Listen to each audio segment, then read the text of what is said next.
بسم اللہ الرحمن الرحیم.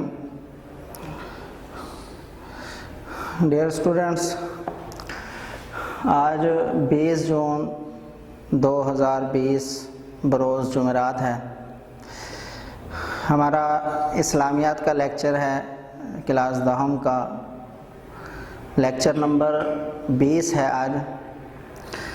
اس میں ہم نے سورہ احزاب کی آیت نمبر 55 سے آیت نمبر 58 تک اس کا ترجمہ بھی پڑھیں گے، مشکل الفاظ کے معنی بھی پڑھیں گے، اور ان آیات کے اندر مشق کے اندر سے جو سوالات پوچھے گئے ہیں ان کو بھی ہم انشاءاللہ یاد کریں گے.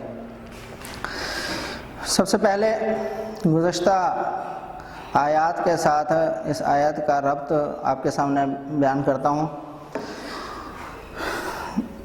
اس رکوع کے آیت نمبر 53 اور 54 کے اندر حضور اکرم صلی اللہ علیہ وسلم کے گھرانے کے متعلق کچھ آداب کو ذکر کیا گیا ہے. مسلمانوں کو ترغیب دی گئی ہے کہ انہوں نے آپ صلی اللہ علیہ وسلم کے گھر والوں کے ساتھ اور آپ کے گھر اگر ان کو کسی ضروری کام سے آنا پڑے تو کیا طریقہ کار اختیار کرنا ہے. اسی کے اندر ازواج مطہرات امہات المومنین کو بھی یہ کہا گیا تھا کہ کوئی بھی شخص ان کے گھروں میں داخل نہ ہو. انہوں نے ان سے پردہ کرنا ہے اور کسی اور کو اس کے گھر میں داخل ہونے کی اجازت نہیں ہے. اگر کسی نے کسی چیز کا سوال کرنا ہے تو فَاسْأَلُوهُنَّ مِنْ وَرَاءِ حجاب، تو ان سے پردے کے پیچھے سے سوال کرنا ہے. تو یہ تمام باتیں گزشتہ سبق کے اندر آپ لوگوں نے پڑھی. آج کے سبق کے اندر ان لوگوں کا ذکر کیا جائے گا جن کو ازواج مطہرات کے گھر میں داخل ہونے کی اجازت ہے، اور ازواج مطہرات جو ہے وہ ان سے پردہ نہیں کریں گے. خصوصی طور پر تو ربط کے حوالے سے یہ حکم صرف اور صرف ازواج مطہرات کے ساتھ ہے، لیکن اپنے مفہوم کے اعتبار سے یہ عام ہے. تمام خواتین جن کا تعلق اسلام کے ساتھ ہے ان سب کے لیے پردے کا حکم اس آیت کے اندر بیان کیا گیا ہے کہ وہ اس آیت کے اندر جن افراد کا ذکر کیا گیا ہے، مثال کے طور پر والدین کا ذکر ہے، والد کا، اپنے بھائیوں کا ذکر ہے، اپنے بھتیجوں کا ذکر ہے، بھانجوں کا ذکر ہے، اپنے ماموں کا ذکر ہے، کہ ان کے ساتھ پردہ نہیں ہے. تو اس کے علاوہ جو لوگ ہیں ان کے ساتھ پردہ ہے. جب ان افراد کے ساتھ پردہ نہیں ہے تو یہی افراد گھروں میں داخل بھی ہو سکتے ہیں اور ان سے بات چیت بھی کی جا سکتی ہے بغیر پردے کے. لیکن اس کے علاوہ جو ہے وہ بغیر اجازت کے، بغیر پردے کے گھر میں داخل نہیں ہو سکتے، ان کی پابندی ذکر کی گئی. اسی طرح اگلی آیت کے اندر، آیت نمبر 56 کے اندر، آپ صلی اللہ علیہ وسلم کے مقام اور منصب کا لحاظ کرتے ہوئے اللہ تبارک و تعالیٰ نے آپ صلی اللہ علیہ وسلم پر درود و سلام بھیجنے کو ذکر فرمایا.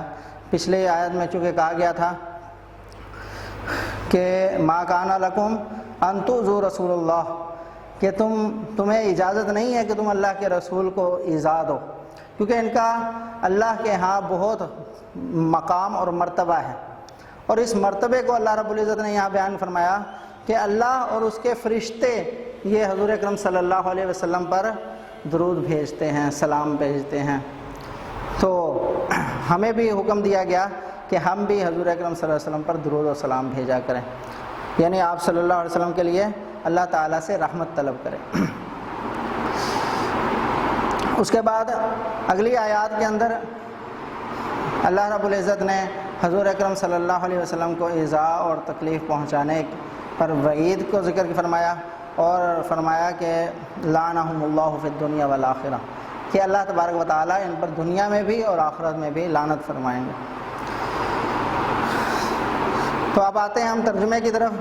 ترجمہ یہ خلاصہ تھا ابھی جو میں نے آپ کے سامنے پیش کیا تھوڑا سا، اور اب ترجمے سے پہلے ہمیں یہ جو مشکل الفاظ ہیں ان کو یاد کرنا ہوگا۔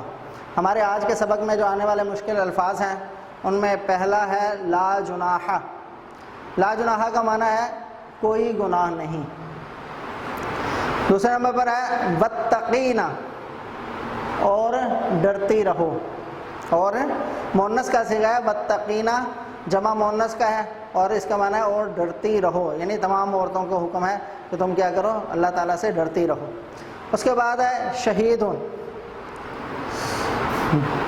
یہ اللہ تبارک و تعالیٰ کی بطور صفت کے ذکر کیا گیا ہے۔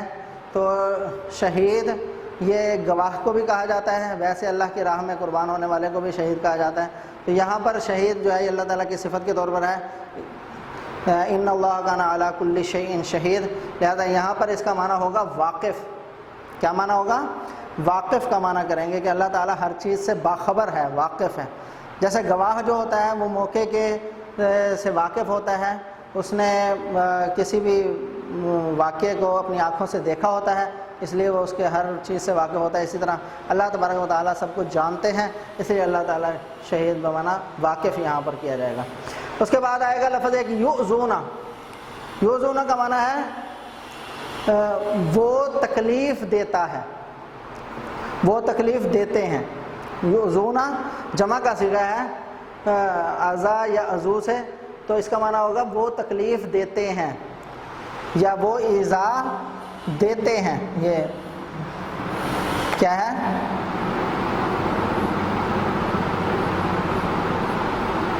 واحد اس کا اگر ہو یؤذو، صرف یؤذو ہوتا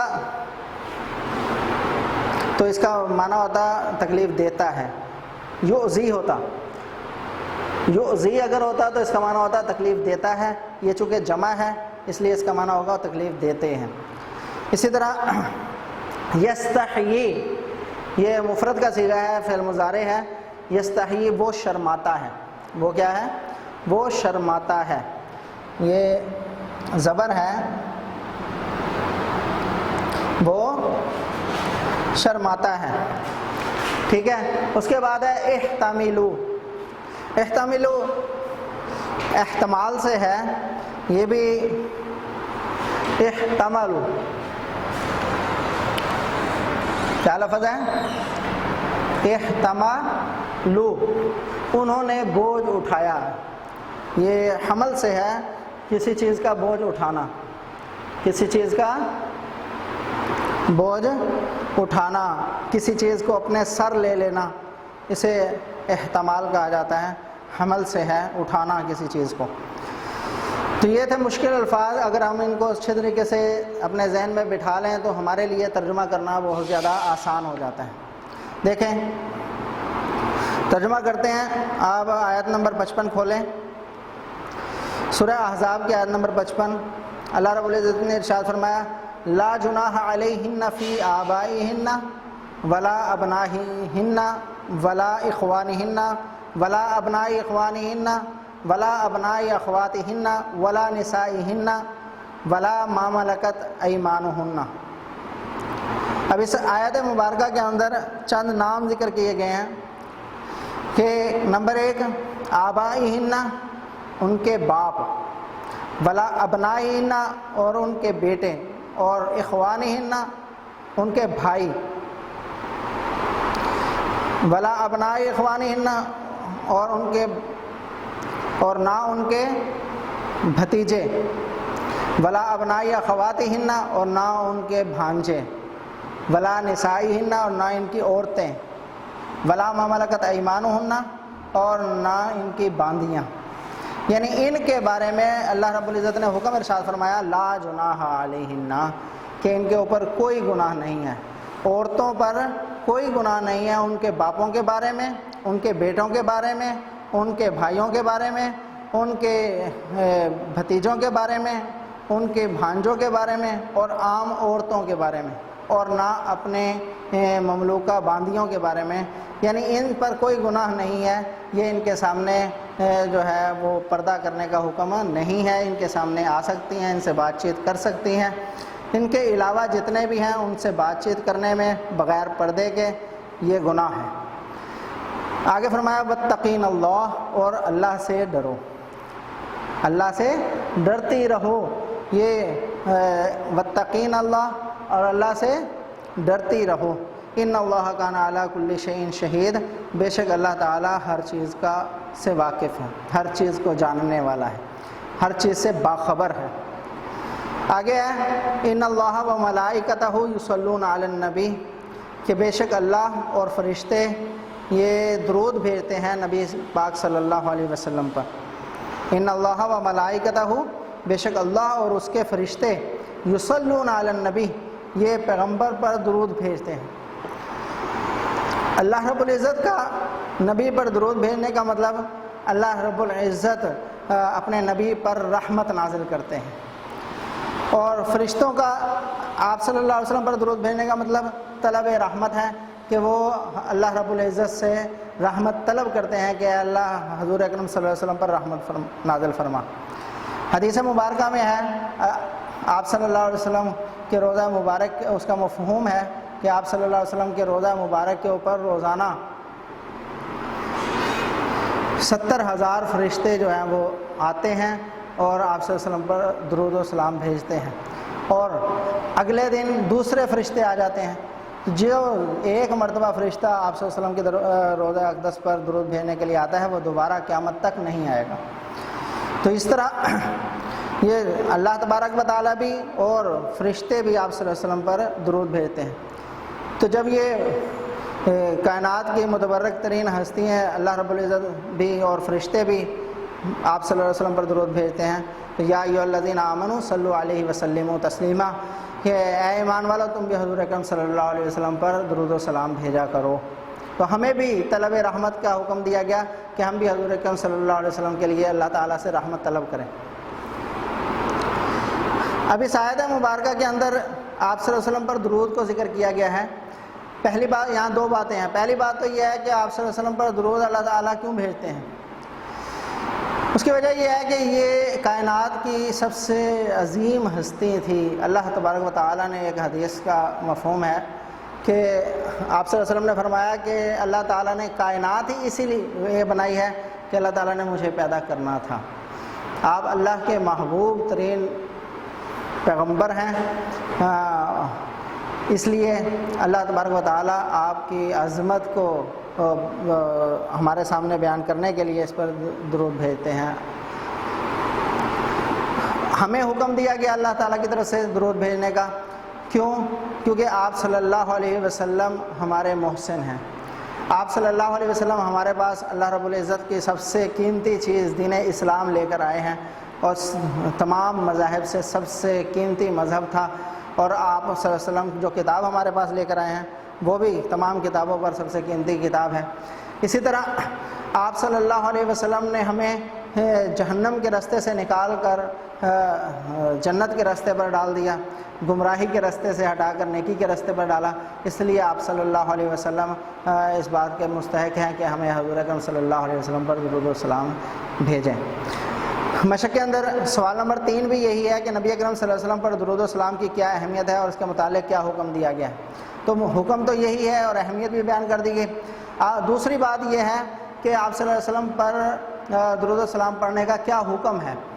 تو فقہا نے فقہ کی کتابوں کے اندر اس بات کی وضاحت کی ہے کہ ہر مسلمان کے لیے آپ صلی اللہ علیہ وسلم پر زندگی میں ایک مرتبہ درود و سلام پڑھنا فرض ہے۔ اس کے علاوہ جب بھی آپ صلی اللہ علیہ وسلم کا ایک محفل میں نام آ جائے تو محفل میں اگر پہلی مرتبہ نام آیا ہے تو واجب ہے آپ صلی اللہ علیہ وسلم پر درود پڑھنا، اور ہر مرتبہ آپ کے نام کے ساتھ درود پڑھنا جو ہے یہ مستحب ہے۔ اور آپ صلی اللہ علیہ وسلم نے ایک حدیث میں فرمایا من صلی علیہ مرتن صلی اللہ علیہ عشرن، کہ جو مجھ پر ایک مرتبہ درود بھیجے گا میں اس پر 10 مرتبہ، اللہ تعالیٰ اس پر 10 مرتبہ رحمت نازل فرمائیں گے۔ سمجھ آ گئی؟ تو یہ آپ صلی اللہ علیہ وسلم پر درود کی اہمیت ہے۔ آگے ہے ان الذین یؤذون اللہ ورسولہ لعنہم اللہ فی الدنیا والآخرہ، بے شک وہ لوگ جنہوں نے تکلیف دی اللہ اور اس کے رسول کو، اللہ تعالیٰ ان پر لعنت بھیجیں گے دنیا میں بھی اور آخرت میں بھی۔ وَأَعَدَّ لَهُمْ عَذَابًا مُهِينًا، اور اللہ تعالیٰ نے ان کے لیے دردناک عذاب تیار کیا ہوا ہے۔ پیچھے ایک تھا مَا كَانَ لَكُمْ أَن تُؤْذُوا رسول اللہ، کہ تمہیں یعنی مسلمانوں کو حکم دیا گیا تھا آیت نمبر 53 کے بالکل آخر میں کہ تمہارے لیے جائز ہی نہیں ہے کہ تم رسول اللہ صلی اللہ علیہ وسلم کو تکلیف دو. تو یہاں پر آگے حکم آ گیا کہ جو تکلیف دے گا ان الذین یؤذون اللہ ورسولہ، بے شک جو اللہ اور اس کے رسول کو تکلیف پہنچائے گا، رنج پہنچائے گا، لعنہم اللہ فی الدنیا والآخرہ، اللہ تعالیٰ نے ان پر دنیا میں بھی اور آخرت میں بھی لعنت کی ہے. وعد لہم عذابا مہینا، اور اللہ نے ان کے لیے دردناک عذاب تیار کیا ہے. والذین یؤذون المؤمنین والمؤمنات بغیر ما اکتسبوا فقد احتملوا بہتانا واثما مبینا. اب یہاں سے مومن مردوں، چونکہ آپ صلی اللہ علیہ وسلم کی ازواج مطہرات کا بھی ذکر آیا ہے، ان کو بھی کہ بھئی آپ صلی اللہ علیہ وسلم کو جیسے تکلیف دینا جائز نہیں ہے، اسی طرح آپ کے ازواج کو اور عام مومنین کو بھی تکلیف دینا جائز ہے. تو اللہ تبارک و تعالیٰ نے ان کے حکم بھی ذکر کر دیا. والذین یؤذون، اور وہ لوگ جو تکلیف دیتے ہیں، المؤمنین والمؤمنات، مومن مردوں اور مومن عورتوں کو، بغیر ما اکتسبوا، ان کو ایسے جرم میں تکلیف دیتے ہیں جو انہوں نے نہیں کیا، ایسی چیز میں انہیں ایذا پہنچائی جاتی ہے جو انہوں نے کیا ہی نہیں. فقد احتملوا بہتانا واثما مبینا، تو انہوں نے ایک بہت بڑا گناہ اور بہت بڑا بہتان اپنے سر پر اٹھا لیا ہے. فقد احتملوا، پس تحقیق انہوں نے اٹھا لیا ہے، بہتانا، ایک بہت بڑا بہتان، واثما مبینا، اور واضح گناہ. اسم مبینہ اور واضح، یعنی انہوں نے اپنے اوپر ایک بہت بڑا گناہ اور واضح بہتان جو ہے اپنے سر پر اٹھا لیا ہے. یہ تھا ہمارا آج کا ترجمہ، اور اس میں سوال نمبر 3 بھی جو تھا نبی اکرم صلی اللہ علیہ وسلم پر درود و سلام کی کیا اہمیت ہے، یہ بھی ہم نے پڑھ لیا. لہذا آج کی ڈائری آپ نوٹ کر لیں. اس میں جی یہ ہے ہماری آج کی ڈائری. آیت نمبر 55 تا آیت نمبر 58 اس کو یاد کرنا ہے، اور سوال نمبر 3 یہ نوٹ بک پر لکھنا بھی ہے، اور یعنی حل کرنا ہے اس کو اور یاد بھی کرنا ہے. تو میں نے جو آپ کے سامنے بھی بیان کیا ہے، اسی کو مختصر الفاظ میں آپ سوال نمبر 3 کا جواب کے طور پر لکھ لیجئے گا. اور یہ جو ہے یہ ٹیسٹ کے اندر بھی آتا ہے. اس کے علاوہ الفاظ معنی ہے مشکل جو میں نے آپ کو کروائے ہیں، یہ بھی اچھے طریقے سے یاد کر لیجئے گا. جی